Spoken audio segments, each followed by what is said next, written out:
My husband brought his mistress to the beach house I paid for, but I was inside with her husband. Baby, wait until you see this place. Veronica has no idea we're here. She's at some boring conference until Monday. Those words froze my blood as I sat in complete darkness in my own kitchen, listening to my husband Mark's voice float through the windows of my beach house. The woman giggling beside him had no idea her husband was sitting right across from me, his face turning pale as death. "Oh, Mark, this is incredible," she squealed, and the man across from me, Tom, a complete stranger I'd met just 3 hours ago, whispered, "That's my wife's voice. That's Christina. Listen to every word I'm about to tell you because you won't believe how this revenge played out." Mark's key turned in the lock of the house I bought with my mother's inheritance, the house he was about to parade his mistress through like he owned it. "Welcome to paradise, baby. This is all mine. I bought it as an investment 5 years ago." Tom grabbed my hand under the table as we heard them enter. Those designer heels clicking on my Italian marble floors, my husband lying through his teeth about owning something he'd never paid a cent for. We sat frozen in the dark kitchen while the two people we'd promised to love forever toured my home like they were on some romantic getaway. "The view is stunning," Christina gushed. "Tom could never afford something like this. He's so boring with money, always saving, always worried. But you know how to live." My stomach turned. Tom's construction company employed 200 people. He'd built half the schools in our district. But to his wife, he was just boring with money. Let me back up 3 hours and tell you how I ended up hiding in my own house with a stranger while our spouses strutted around like they owned the place. Welcome back to Auntie Dorothy's Stories. If you haven't already, please subscribe to my channel. Your support truly encourages me to continue sharing these incredible tales with you. Let me know in the comments where you're watching from. I love hearing from my sweethearts around the world. My name is Veronica Chen. I'm 45 years old, and I built a tech company from nothing. Started in my garage 12 years ago with just determination and coffee, and now we're worth $30 million. Every penny earned through missed holidays, 16-hour days, and sacrifices that nearly broke me. Mark used to pretend he supported my dreams. I had a decent marketing job when we met 20 years ago, always talking about building an empire together. But something shifted when my success surpassed his dreams. He quit his job 2 years ago, claiming he wanted to become a consultant. I supported him, believed in him, and covered all our expenses while he networked. Except the consulting never materialized. Instead, he spent his days at the country club, the gym, and apparently between another woman's sheets. 3 weeks ago, $3,000 vanished from our account. Mark claimed it was for new golf equipment, even produced a receipt. But my gut screamed something was wrong. Last week, I found a Victoria's Secret receipt in his gym bag. $500 for lingerie that wasn't my size, wasn't my style, definitely wasn't for me. When I confronted him, he said it was for his sister's birthday. His sister, who lives in Montana and thinks Victoria's Secret is what happens when you don't wear enough flannel. This morning was supposed to be routine. Mark drove me to the airport for my tech conference in Seattle, kissed me goodbye at departures like the devoted husband. "Don't work too hard, babe. Try to have some fun for once." But I never got on that plane. Something made me take an Uber straight to our beach house in Monterey. Call it intuition. Call it finally being ready to face the truth about my marriage. I'd been at the house maybe an hour, sitting with coffee and staring at the ocean when someone knocked. This tall, sandy-haired man stood on my porch looking completely lost. "I'm so sorry to bother you, but have you seen a woman around here? About 5'6", blonde, probably in yoga clothes. My wife, Christina, said she was at a yoga retreat at the Sunset Center, but they've never heard of her." Something in his eyes, that familiar mixture of knowing and not wanting to know, made me invite him in. "What makes you think she'd be here?" Tom pulled out his phone, showed me a location tracker. "Her phone is pinging right here in this neighborhood, but there's no retreat center." That's when I looked at him, really studied his face, and said, "My husband told me he was going on a golf trip this weekend. Left this morning, after dropping me at the airport." We sat at my kitchen table comparing notes like detectives investigating our own lives. Tom showed me Christina's text messages about late-night yoga sessions, weekend retreats costing thousands, new lingerie for self-confidence. I showed him my evidence, receipts, missing money, Mark guarding his phone like state secrets. Then Tom found something that stopped both our hearts. She posted on Instagram an hour ago, "Can't wait for my special weekend, but look at the reflection in her sunglasses." There it was, tiny but unmistakable, my husband's BMW. "They're coming here," I realized. "Mark has a key. They're coming to my beach house." Tom started to stand, ready to leave, but I grabbed his arm. "Wait, don't you want to hear what they really think of us? The truth they'd never say to our faces?" So we sat in the dark, and now here they were. "This is the living room," Mark was saying, his footsteps on the hardwood floors I'd refinished myself. "Had it professionally decorated last year. That couch is from Italy. It cost me 15 grand. That couch belonged to my grandmother. She brought it from Florence in 1952 with nothing but hope and determination. It didn't cost Mark anything because Mark had never paid for anything in this house." Then came the sound that made Tom flinch, a champagne cork popping. "That's my $500 anniversary bottle," I whispered. The anniversary that was next month, the one Mark had clearly forgotten existed. "To us," Mark toasted, glasses clinking, "to finally being free to be together." Christina laughed, ugly and cruel. "God, can you imagine if Tom knew I was here? He still thinks I'm becoming a yoga master. That man would believe anything. Last week I told him the retreat cost $3,000, and he just transferred it without a single question. He's such an idiot." Tom's knuckles went white, gripping the table. I reached over and squeezed his hand. Two strangers bound by betrayal, sitting in darkness while the people we loved mocked us like punchlines to their private jokes. "The thing about Veronica," Mark's voice drifted down, taking on that cruel edge I'd never heard before, "is that she's basically a robot with a bank account. No passion, no spontaneity, just spreadsheets and conference calls. Do you know she scheduled our sex life? Had it in her calendar like a business meeting. That was a lie. I'd put date night in our shared calendar, trying to save our marriage. Trying to make time for us despite my crazy schedule. But why let truth ruin his story?" "Tom still brings me flowers every Friday," Christina laughed. "The same pathetic grocery store bouquet, same dopey smile like he's done something special. For my beautiful wife," he says. "It's so predictable I could set my watch on it." I watched Tom's face crumple. He mouthed to me, "She said she loved those flowers, said it was her favorite tradition." "You know what I love most about this place?"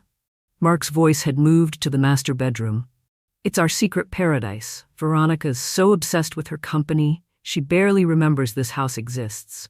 She probably couldn't even tell you what color the walls are. Seafoam green in the bedroom. My mother's favorite color. I painted them myself the weekend after her funeral, crying with every brushstroke. If you're glued to this story and want to hear what happens next, hit that subscribe button right now, because what these cheaters say next will absolutely shock you. Have you ever had that gut feeling that something was wrong in your relationship? Tell me in the comments. What made you realize the truth? Mark and Christina have moved to the master bedroom now, and their voices carry down through the open floor plan I designed for family gatherings, not for secret affairs. "This bed is incredible," Christina says, and I hear the springs creak as she tests it. "That's my bed, the one I picked out after my mother died when I needed something that felt like comfort and home. Egyptian cotton sheets, baby, only the best in this house." Mark's playing the big shot, the successful man, the provider. The irony is thick enough to choke on. "You know what I love most about this place?" Mark's voice drops to that intimate tone he used to use with me. "It's our secret paradise. Veronica's so obsessed with her company, she barely remembers this house exists. She probably couldn't even tell you what color the walls are. For the record, they're seafoam green in the bedroom, my mother's favorite color. I painted them myself the weekend after her funeral, crying with every brushstroke." Tom shifts beside me, and I can feel his rage radiating like heat. He pulls out his phone, shows me his bank statements. "Look at this," he whispers. $3,000 here, $2,000 there, all for yoga retreats that never existed.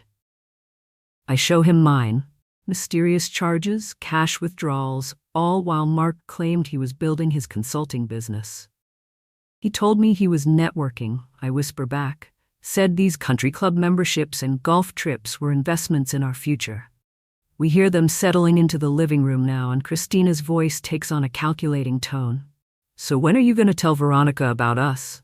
There's a pause, then Mark laughs. After I get what I deserve. 20 years I've supported that woman's career, been her cheerleader while she built her empire. I deserve half of everything. The company, this house, all of it. I almost laugh out loud at the audacity. Supported my career? He complained every time I worked late, sulked through every business dinner, and told our friends I was neglecting him for my ambitions. The only thing he supported was his golf handicap. Tom's the same way, Christina says, and I feel Tom stiffen next to me. He thinks his construction company is such a big deal. Oh, I built this building, I developed that mall. Meanwhile, I'm the one who makes our life beautiful, who brings culture and sophistication. Without me, he'd still be some boring contractor living in a ranch house. Tom's breathing hard now, and I can see his jaw clenching in the dim light. His construction company employs 200 people. He built half the schools in our district. The man donated $1 million to children's hospitals last year, but sure, he's just some boring contractor. The thing about Veronica, Mark continues, and his voice has that cruel edge I've only heard when he thinks I'm not around, is that she's basically a robot with a bank account. No passion, no spontaneity, just spreadsheets and conference calls. She wouldn't know romance if it hit her in the face. Remember that time I tried to surprise her with flowers? She asked if someone died. That's not what happened. He brought me flowers after forgetting our anniversary, and I asked who died, because in 20 years he'd only bought flowers for funerals. But why let truth ruin a good story? Tom still brings me flowers every Friday, Christina laughs. The same grocery store bouquet, same dopey smile like he's done something special. For my beautiful wife, he says. It's pathetic. The man has no imagination. I watch Tom's face crumple slightly. He mouths to me, she said she loved those flowers, said it was her favorite tradition. Here's what we do, Mark says, and I hear him pacing. He always paces when he's scheming. We file for divorce simultaneously. You tell Tom you've fallen out of love, need to find yourself, whatever yoga people say. I'll tell Veronica the spark is gone, that her success has emasculated me. She'll eat that up with guilt. Then we take what we're entitled to and start fresh. How much do you think you'll get? Christina asks. Well, the company's worth at least $30 million. This house is another $2 million. Plus alimony, she makes 10 times what I could claim to make. I'm looking at a minimum $15 million. Maybe 20. That's enough for us to start over anywhere, Christina says dreamily. Paris, Bali, wherever we want. What about Tom's business? Mark asks. Community property state, baby. Half of everything is mine. The business, the houses, the investments. He's got at least $10 million in assets. We'll be set for life. They're quiet for a moment, then I hear kissing sounds, and my stomach turns. Tom looks like he might be sick. I pull out my phone and show him something that makes his eyes widen. Security cameras, I mouth. Everything's being recorded. He pulls out his phone, starts scrolling through saved screenshots. Text messages between Christina and someone named Derek. Someone named Miguel. Someone named James. His wife isn't just cheating with my husband, she's got a whole roster.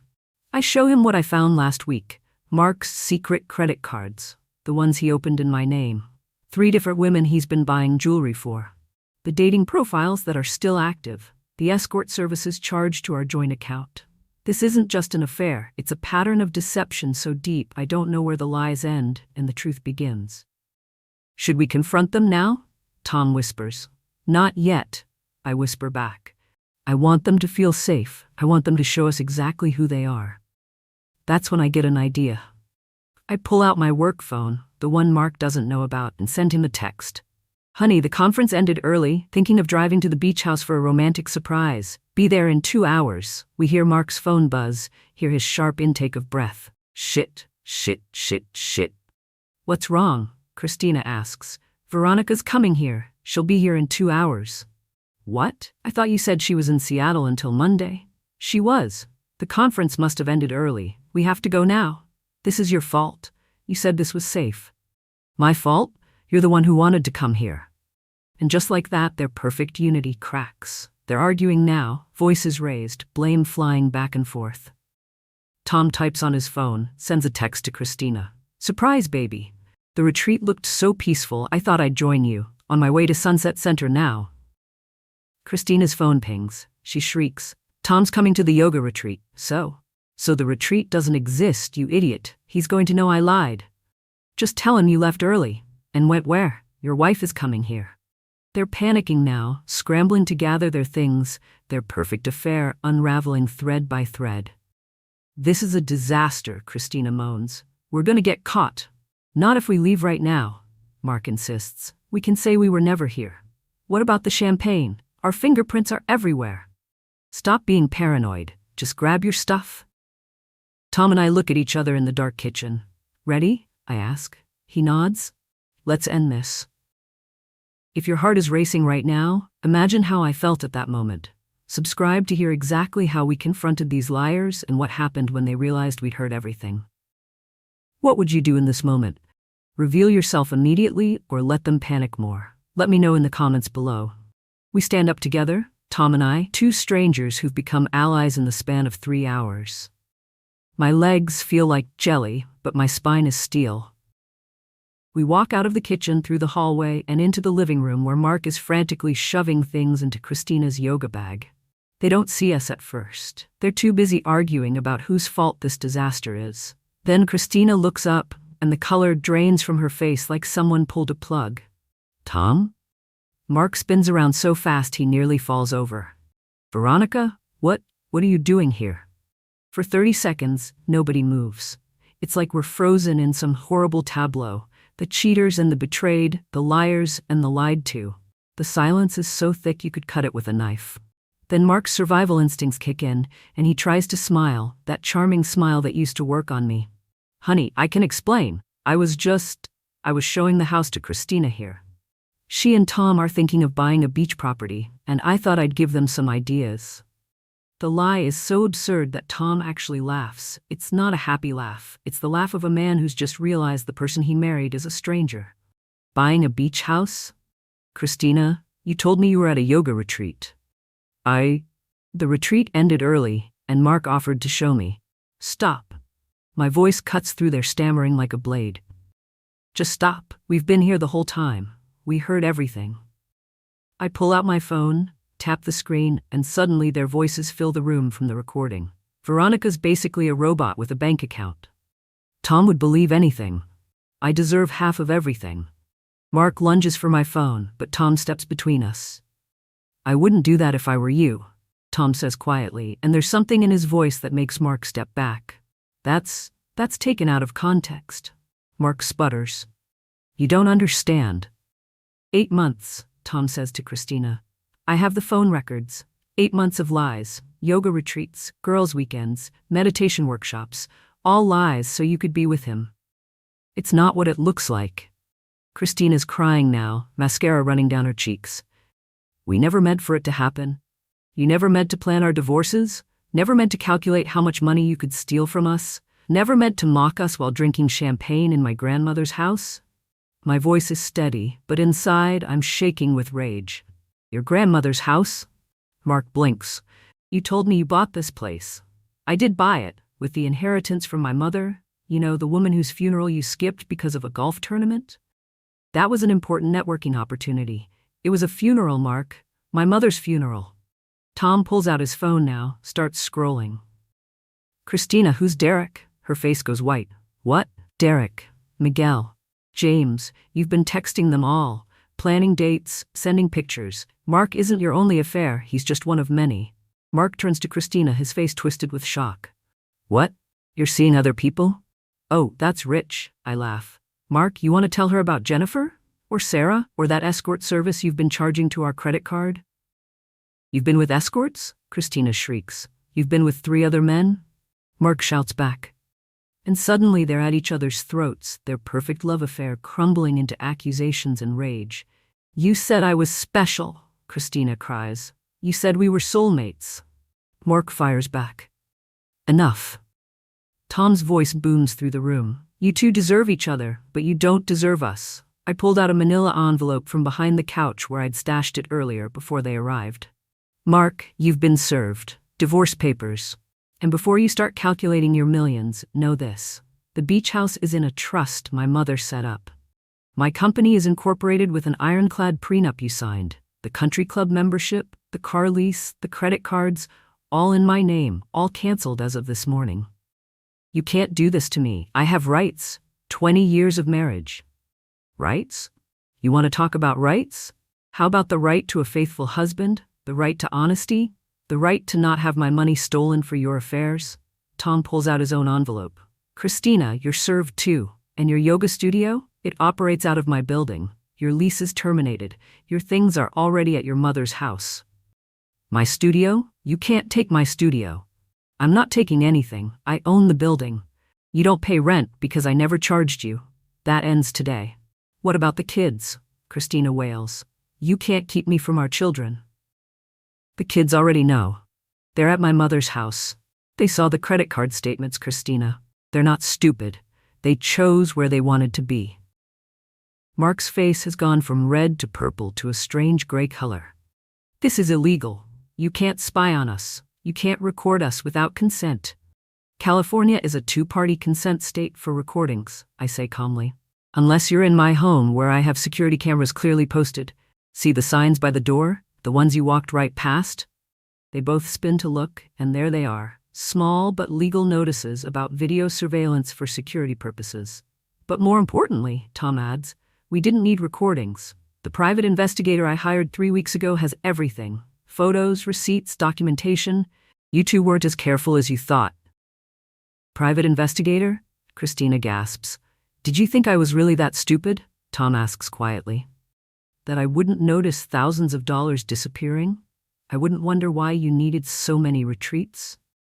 And you, I turn to Mark, did you really think I built a multi-million-dollar company by being naive? That I wouldn't track where my money was going? That I wouldn't notice when you started smelling like perfume I don't wear?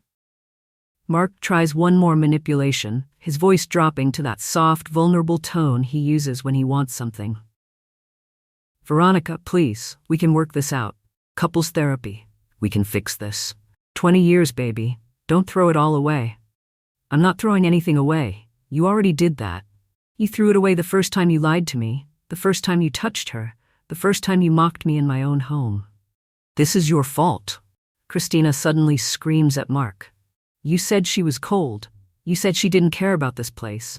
You said it was safe. My fault? You're the one who wanted to come here. You're the one who said Tom was too stupid to figure it out. They're fully at each other now, blame and recrimination flying like weapons. Tom and I stand there watching the people we loved reveal themselves as strangers, as cruel, selfish strangers who never really loved us at all. My phone buzzes. I look down and smile.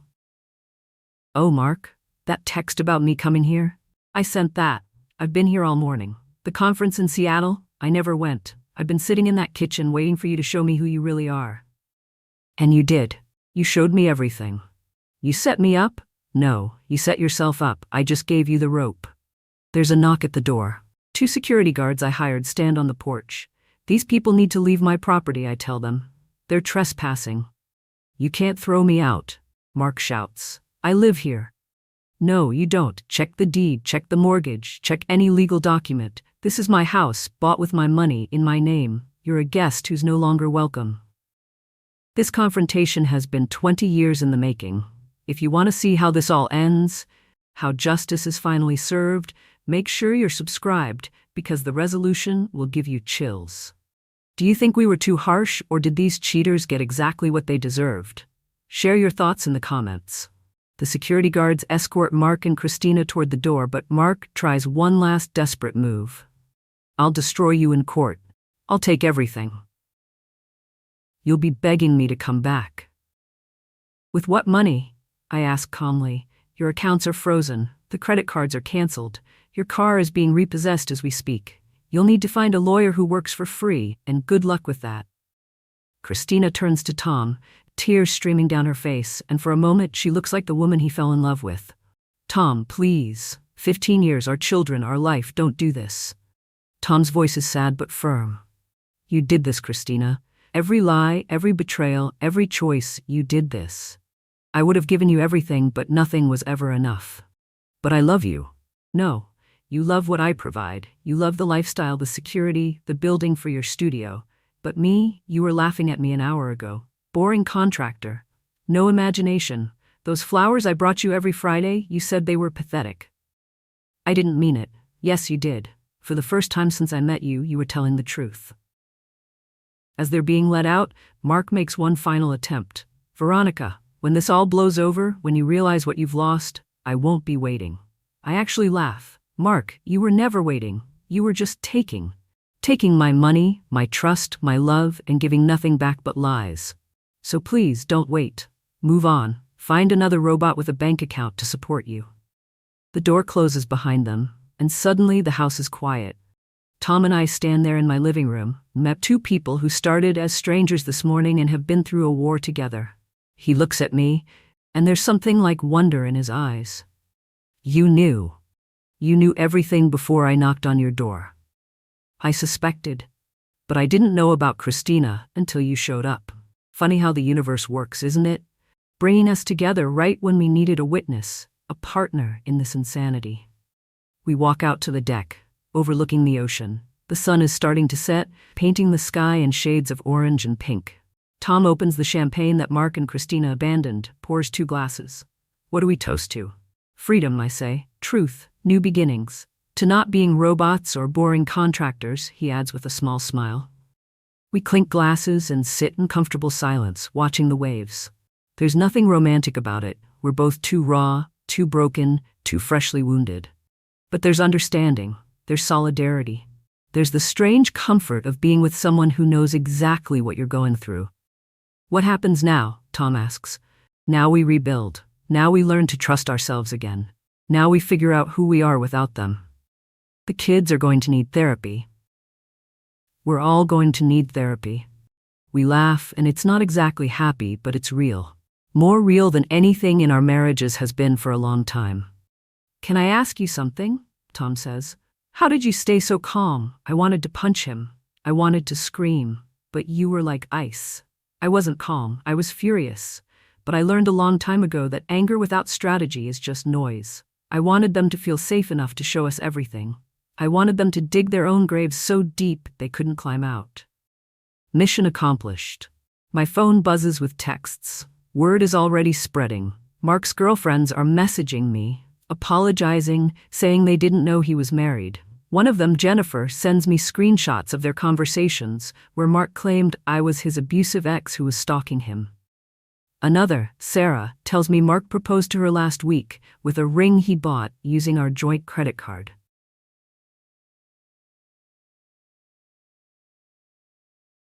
Tom's phone is going off too. The other men Christina was seeing, they're all married and their wives have been informed. One of them is his neighbor. Another is his accountant. The web of deception is so tangled, it's going to take months to unravel. You know what the worst part is? Tom says. It's not the cheating. It's the contempt. The way they laughed at us. The way they mocked everything we did for them. The flowers, I say softly. The flowers, he agrees. Every Friday for 15 years, she said they made her feel loved. Mark used to say my success made him proud, that he was my biggest cheerleader. But behind my back, I was just a bank account. We were just resources to them, things to use. Not anymore. As the sun sets completely, we make a pact. We'll support each other through divorces. We'll be witnesses if needed. We'll check in, make sure neither of us weakens, and take them back.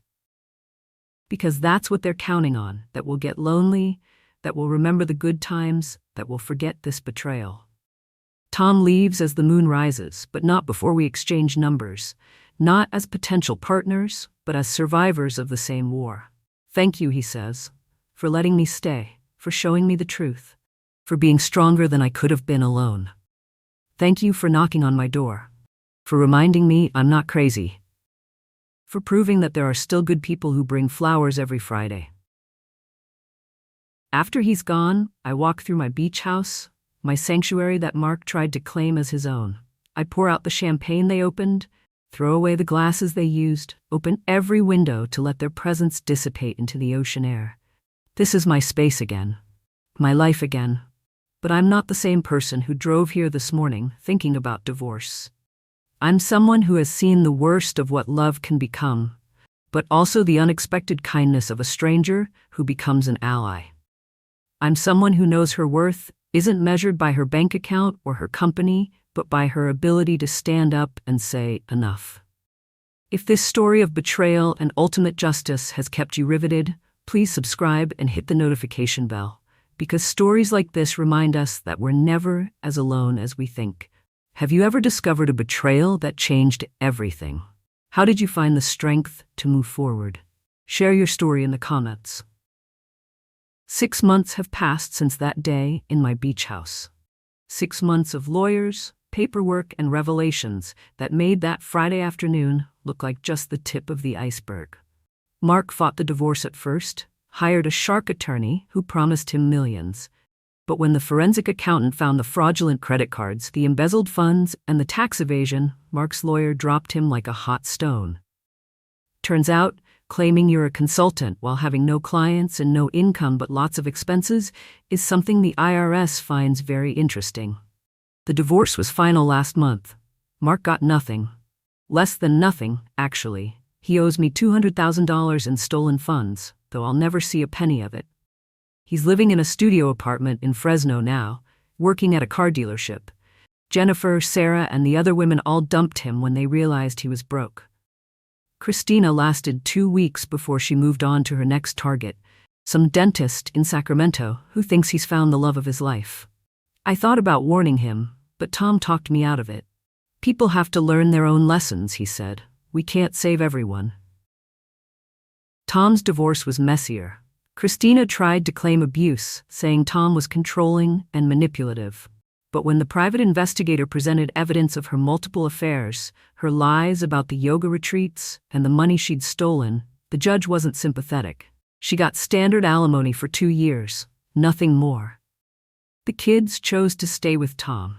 They're in therapy, working through the betrayal of a mother who could look them in the eye and lie every single day. Tom and I meet for coffee every month. Not dates, just check-ins. 2 people who understand what it's like to have your reality shattered and rebuilt. Last month, he brought me flowers, not roses or anything romantic, just sunflowers because he remembered I mentioned they were my mother's favorites.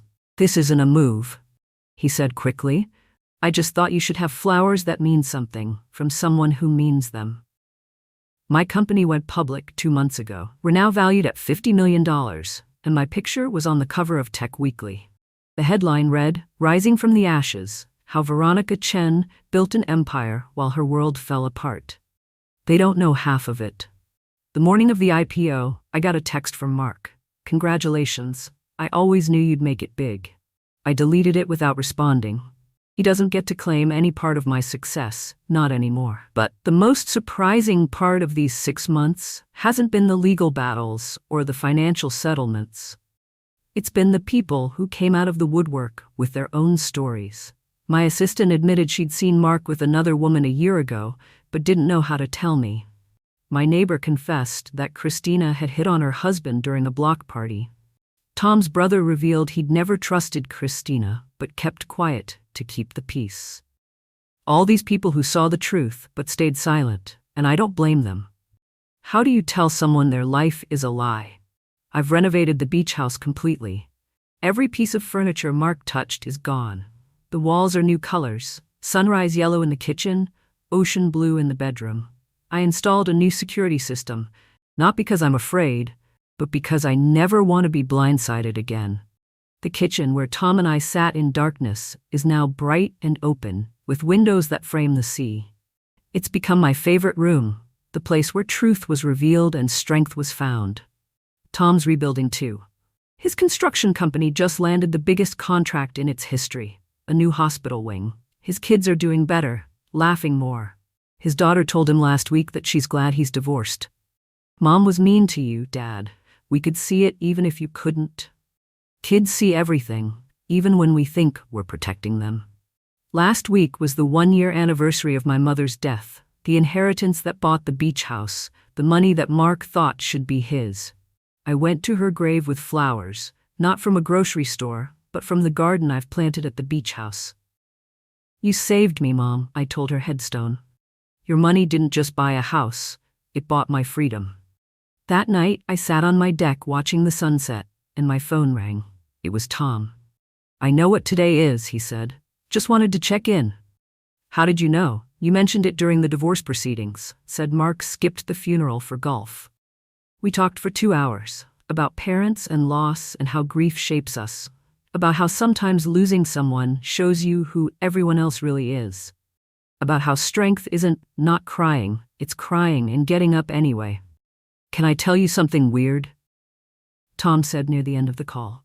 I'm grateful for that day. Not for the pain, not for the betrayal, but for the clarity.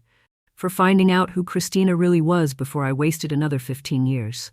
For meeting you, for having an ally. Is that crazy? No, I told him. I'm grateful too. Grateful I found out before Mark could do more damage. Grateful you knocked on my door. Grateful we could face it together instead of alone. There's been a shift lately, subtle but unmistakable. When Tom and I meet for coffee, we linger longer. When he texts to check in, we end up talking for hours. Last week, his daughter asked if she could meet me.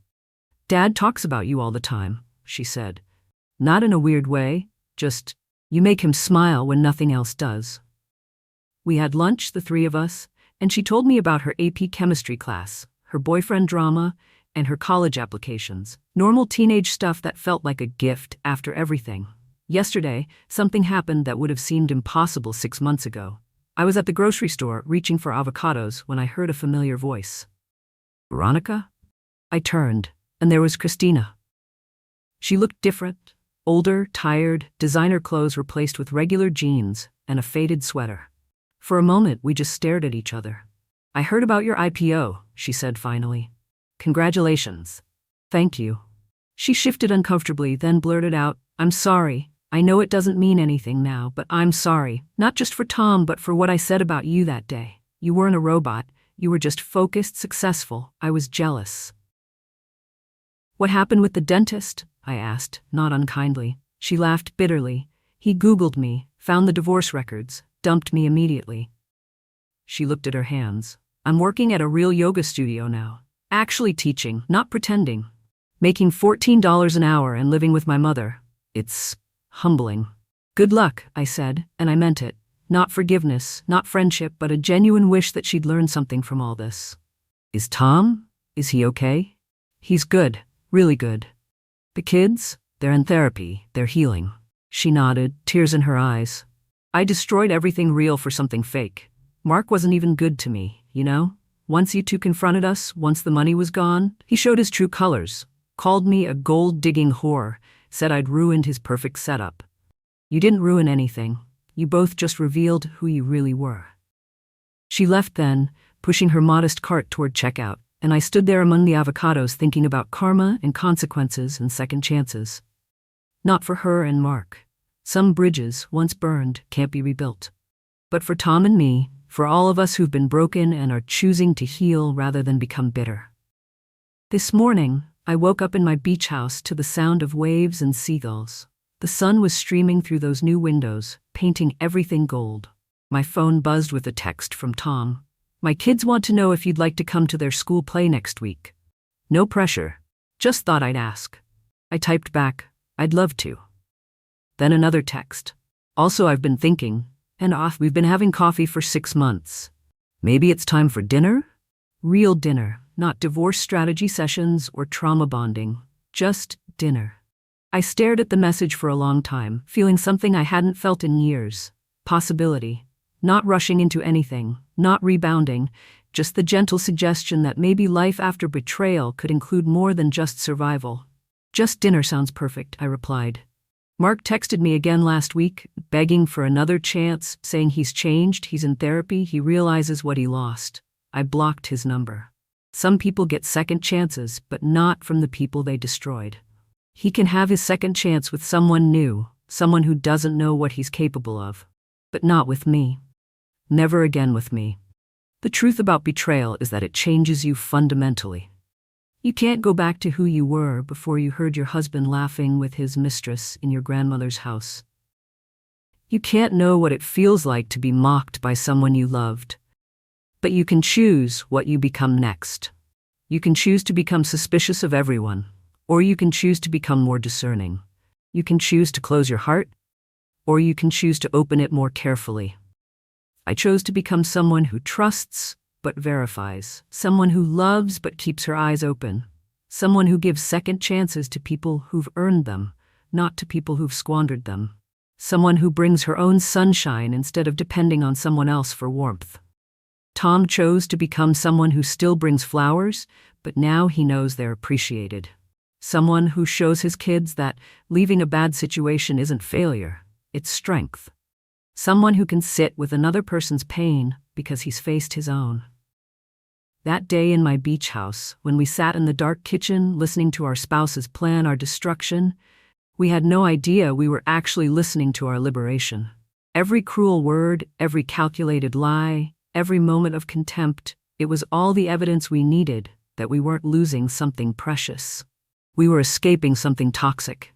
People ask me if I regret marrying Mark, if I feel like those 20 years were wasted.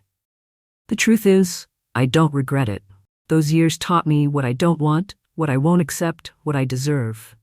They taught me that success without someone who genuinely celebrates it is still success. They taught me that being alone is better than being with someone who sees you as a resource rather than a person. They also led me to that kitchen, to that moment when Tom knocked on my door, to this new life where authenticity matters more than appearance, where truth matters more than comfort, where real connection matters more than maintaining a facade. My company is thriving. My beach house is my sanctuary. My life is my own. And sometimes on Friday mornings I find sunflowers on my doorstep with a simple note, just because. This isn't a love story, or maybe it is, just not the kind you expect. It's a love story about learning to love yourself enough to walk away from people who don't. It's about finding love in unexpected allies, in shared truth, in the courage to rebuild. It's about discovering that the best revenge truly isn't revenge at all. It's living so well that the people who betrayed you become footnotes in a much better story. 6 months ago, I thought my life was ending when I heard Mark's car in that driveway. Now I know it was beginning. The real life, the honest life, the life where I'm not a robot with a bank account, but a woman with a heart that survived betrayal and chose to keep beating, keep hoping, keep opening to the possibility that the best chapters haven't been written yet. Tomorrow, Tom and I will have dinner. Real dinner, as he said. We'll talk about things besides lawyers and lies. Maybe we'll talk about the future, about his kids' college plans, about my company's expansion, about normal things that normal people discuss when they're not in crisis. Or maybe we'll just sit in comfortable silence, two people who've seen each other's worst moments and chosen to stick around for the better ones. Either way, I'll be there as myself, not the wronged wife, not the successful CEO, not the woman hiding in the kitchen, but just Veronica. And for the first time in longer than I can remember, that feels like enough. More than enough. It feels like everything. The beach house is quiet now as I finish telling you this story. The sun is setting again, painting the sky in those same shades of pink and orange as that day 6 months ago. But everything else is different. The house is mine alone. The future is unwritten. And somewhere across town, Tom is probably getting ready for dinner tomorrow. Maybe nervous, maybe excited, maybe both. I'm both. And that's the real plot twist of this story. Not the affair, not the confrontation, not even the divorce. It's that two people can watch their worlds burn down and choose to help each other build something new from the ashes. Not immediately, not desperately, but slowly, carefully, with the kind of intention that comes from knowing exactly how much there is to lose and choosing to try anyway. My husband brought his mistress to my beach house. I was inside with her husband. We thought we were witnessing the end of our stories. Turns out, we were witnessing the beginning. If this story touched your heart, if it reminded you that betrayal doesn't have to be the end of your story, please subscribe and share this with someone who needs to hear it. Because sometimes the worst day of your life is actually the first day of your better life. What would you do if you found yourself in that dark kitchen, listening to the person you love betray you? Would you have confronted them immediately or waited like we did? And do you believe people like Tom and I, bonded by betrayal, can build something real? Share your thoughts below. Your story might help someone else find their strength.